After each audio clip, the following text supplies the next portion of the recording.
सर्वमंगल्यो मंगल्ये शिवे सर्वार्थ साधिके शरण्ये त्र्यंबके गौरी नारायणी नमस्ते।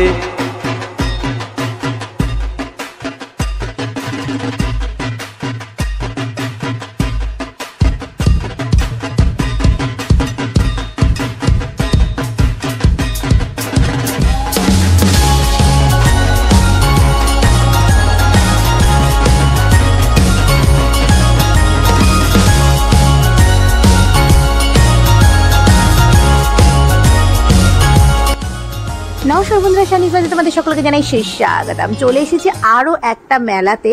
এর আগে আমি ঠাকুরনগর মেলাতে তোমাদেরকে নিয়ে গেছিলাম, আর এখন আমি চলে এসেছি বকচড়াতে। চাঁদপাড়ার বকচড়ার যে বাজারটা আছে তারই ঠিক পাশের মাঠটাতে বাসন্তী পুজোকে কেন্দ্র করে এই মেলাটা বসে প্রত্যেক বছর।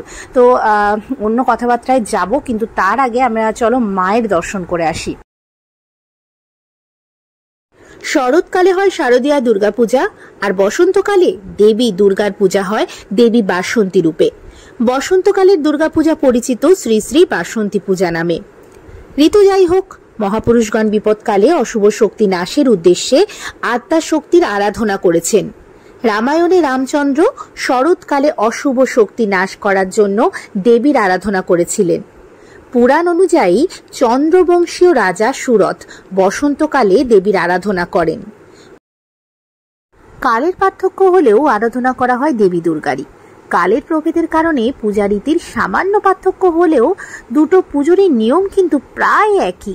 কথা বলতে বলতে প্রায় প্যান্ডেলের সামনে চলে এসেছি। দেখতে পাচ্ছি সামনেই প্যান্ডেল, আর এইখানে দেখা যাচ্ছে একটা মঞ্চ করা হয়েছে। এখানে প্রত্যেক দিন কিছু না কিছু অনুষ্ঠান হচ্ছে, তবে আজকে এখানে পুতুল নাচ হবে।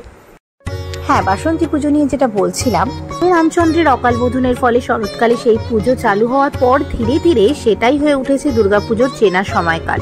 কিন্তু পুরাণ অনুসারে রাজা সুরথের হাতে মহামায়া দেবী বা দুর্গার আরাধনা শুরু হয়েছিল বসন্তকালে চৈত্র মাসের শুক্লা পক্ষে। সেন যুগের সময়কালে এই পুজোই মহাসমারোহে পালিত হতো বলে জানা গিয়েছে। চলুন এবার ভিতরে চলে এসেছে। এখানে এসে দেখলাম বাতাসা প্রসাদ দেওয়া হচ্ছে। মায়ের দর্শন করে নেওয়া যাক।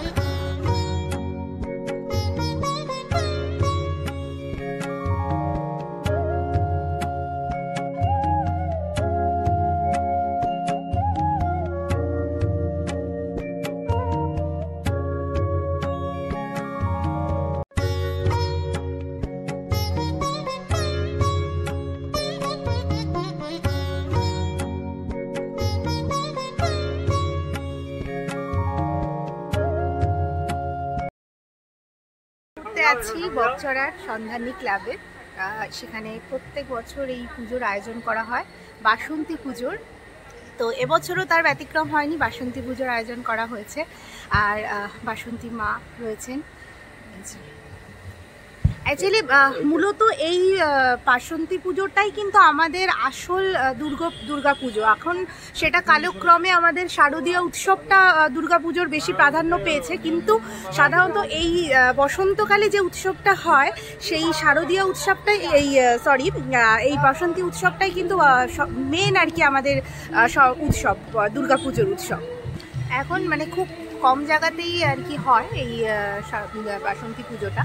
তো কিন্তু এইখানে বহু বছর ধরে হচ্ছে, আর আমি ছোটবেলায় প্রত্যেক বছরই আসতাম, কিন্তু তারপর এখন যেটা হয় সময়ের সাথে সাথে নানা রকম কাজে নানা ব্যস্ততার মধ্যে দিয়ে এটা প্রায় আমার 9 বছর হয়ে গেছে। 9-10 বছর আমার এখানে আসা হয়নি মেলায়।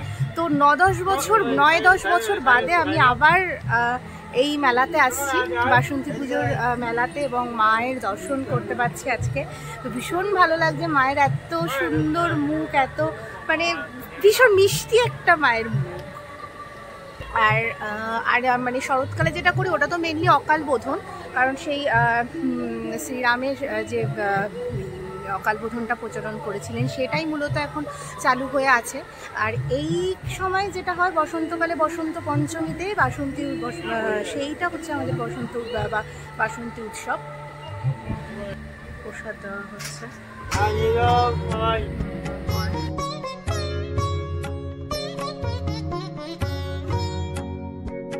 নিয়মের মধ্যে পড়ে হাড়ি, তারপরে কিছু ফল রাখা রয়েছে। আমি ঠিক জানি না এটা কোনো নিয়মের মধ্যে পড়ে কিনা।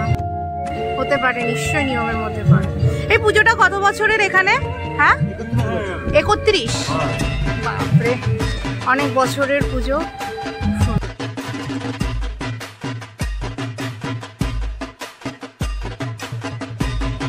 এই বাসন্তী পুজোকে কেন্দ্র করে এই মাঠের মধ্যে একটা মেলা বসেছে, অনেক দোকান রয়েছে। এই যে তেলে ভাজা জিনিস, কত রকমের খাবারের জিনিস, মিষ্টি থেকে শুরু করে ভাজা ভুজি সমস্ত কিছুই রয়েছে। আর মেলায় আসলে অন্য কিছু খাই আর না খাই, ফুচকাটা তো খাওয়া চলবেই। তো ফুচকাটা আমি খেয়েছিলাম, অন্য বিশেষ কিছু খাইনি। আর এই যে এখানে বাচ্চাদের অনেক রকম খেলনা রয়েছে, ঘর সাজানোর অনেক রকম জিনিস রয়েছে, যেগুলো সাধারণত মেলাতে থাকে, সেই সমস্ত কিছুই এখানে রয়েছে।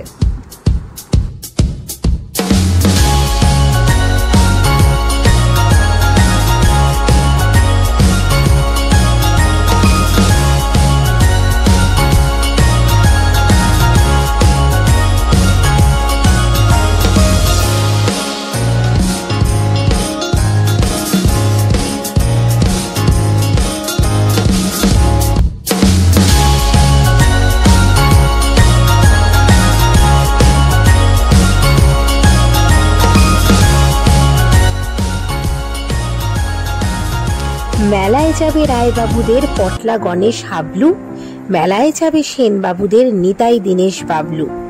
মেলায় যাব আমি তুমি, মেলায় যাবি কেড়ে, মেলায় যাবে বলে সবাই কোমর বেঁধে ছেড়ে।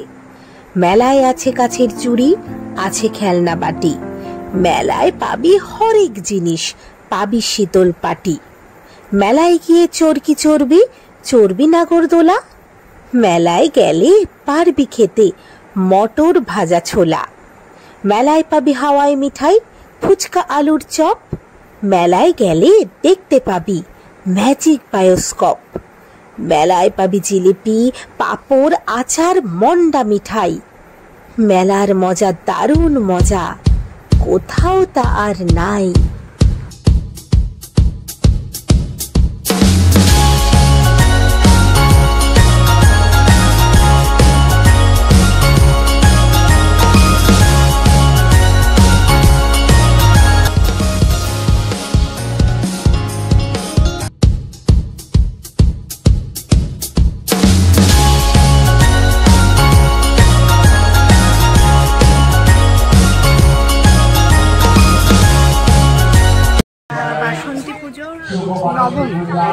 নবমীর দিন তো আমি এসেছি, আর আমার সাথে বাবা এসেছে, বাবার সঙ্গে এসেছি।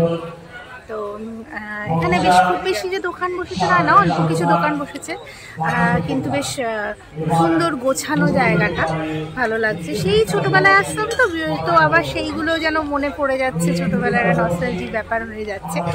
আর আমি ছোটোবেলায় যখন আসতাম আমার দাদা কুর্তিদা, আমার কুর্তিদার সঙ্গেই আসতাম, তো আরও বেশি করে মনে পড়ছে। দাদা এখন তো এখানে নেই, তো এই মেলা বা এইসব জায়গাগুলো আসলে পুরোনো সময়গুলো মনে পড়লে ভীষণভাবে মিস করি সেই সময়গুলো। সেই সময়গুলো তো আর ফিরে যাওয়া যায় না, কিন্তু এই জায়গায় আসলে মনে হয় যেন সেই সময় কোথাও একটা দেখতে পাচ্ছি।